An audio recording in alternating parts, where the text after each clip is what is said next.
Olemekezeka Malawi anzanga, lero pa 15 Oktoba pamene tikukumbukira anakubala onse Malawi. Ine ngati nakubala nzanu, azimayi anzanga, ndikufunirani siku lopambana. Mulungu akudaliseni, Mulungu akupaseni chaulere siku la lero. Siku ilili kale tinkachita celebrate pa 17 Oktoba. Kenaka zinasiyika ndipo panalidi mpata kuti anthu tasokonezeka chifukwa tinazolowera kulemekeza azimayi athu.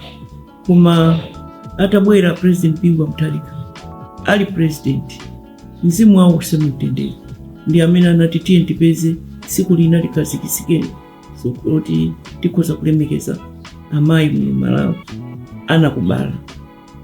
Siku lomweli la 15 Oktoba dziko lonse lapansi amakhala kukumbukira azimayi amene amakhala kumizi, pachizungu amati Rural Women's Day. Ine ngati munthu amene ndimakonda azimayi anzanga kumuzi, ine ngati munthu amene ndimakhala kumuzi, ndi anzanga onse amene amakhala ku town, ndikunyadira siku ilili kuti ndi siku zomwe tikukumbukira azimayi athu akumizi. Tikufunireni nonse zabwino, ndikupempheni nonse anzathu amene muli ndi mwayi, amene mayi anu adakalipo amoyo.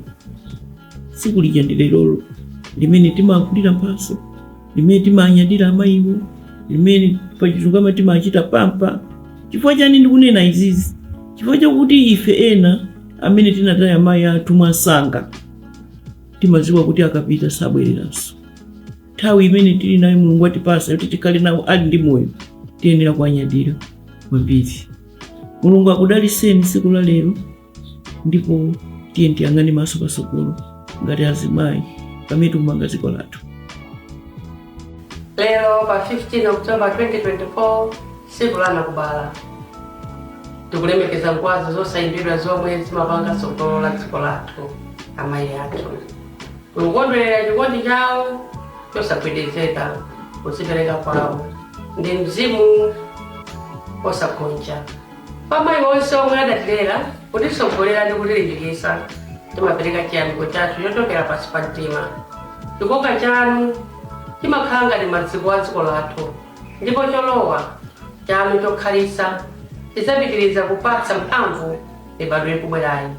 Pamene tikuvomereza udindo ofunikira wa amayi, tiye tizindikirenso zovuta zomwe amakumana nazo.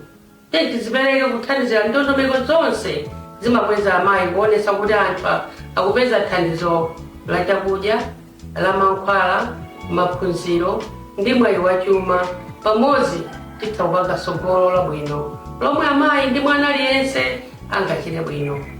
Kwa amayi anzanga ndi kwa anakubala onse njira iliyonse, ndikupereka moni wanga oona mtima, chikondi, kulimba mtima ndi kudzipereka kwanu zikondwereredwe kwambiri, osati lero lokhayi koma masiku onse.